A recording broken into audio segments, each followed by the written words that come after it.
ሰላም ውድ የቻናላችን ተከታታዮች ዛሬ ዲማ ሆፕ ሪል ስቴት በቦሌ ስካይላይት መስመር ወይም ደግሞ ፍሬንድሺፕ አካባቢ ወይም ቦሌ ጫፍ ራማዳ ሆቴል ጀርባ አፓርትመንቶቹን ለሽያጭ ክፍት ያደረገበት ሳይት አለ።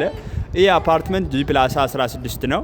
ታዲያ ጂ ፕላስ 16 ሆኖ ከ6ኛ እስከ 11ኛ እና ከ11ኛ እስከ 16ኛ በተለያየ ፕራይስ ስኬጁል አሁን ላይ በሙሉ ግንባታ የቤት አማራጭ ቁፋሮ ላይ ያለ ሳይት በሽያጭ ላይ ነው የምንገኘው። ሎኬሽኑን ካወቃችሁት ራማዳ ሆቴል ፕራይም የሚባል ሎኬሽን ነው። ስፔሻሊ ሆቴሎች ያሉበት አካባቢ ነው። እዚህ አካባቢ ኢንኬዝ ለገስት ሃውስ አፓርትመንቱ ብትፈልጉት ብትኖሩበት ደግሞ መሀል ከተማ ብኖርበት ብላችሁ የምትመኙበት ሰፈር ላይ አፓርትመንት እየገነባን ነው የምንገኘው።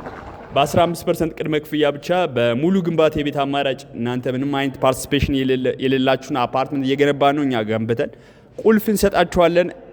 ታዲያ ይህን አፓርትመንት አሁን ላይ በካሬ 195 ሺህ ብር ነው እየሸጥን ያለ ነው፣ በሙሉ ግንባታ ማለት ነው።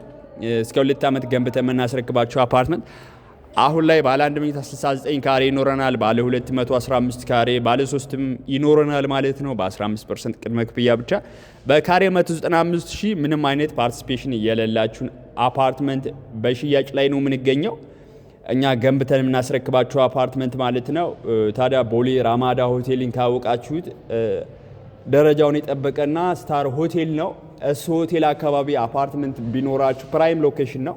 ከሱ ጀርባ ነው ያለው የኛ አፓርትመንት። ቅንጡ አፓርትመንት እየገነባን ነው በ15% ቅድመ ክፍያ በቦሌ ራማዳ ሆቴል አካባቢ ላይ አፓርትመንቶቹን ዛሬ መግዛት ትችላላችሁ ከዲማ ሆፕ ሪል ስቴት። እናንተም ስለ እነዚህ አፓርትመንቶች መረጃ ስትፈልጉ እኔ ካሳሁን እባላለሁ የዲማ ሆፕ ሪል ስቴት የሽያጭ አማካሪ ነኝ። እታች በማስቀምጥላችሁ ኮንታክት ብታደርጉኝ ሙሉ መረጃ መሰጣችሁናል ማለት ነው። በሌላ ቪዲዮ እስክንገናኝ ሰላም ቆዩ።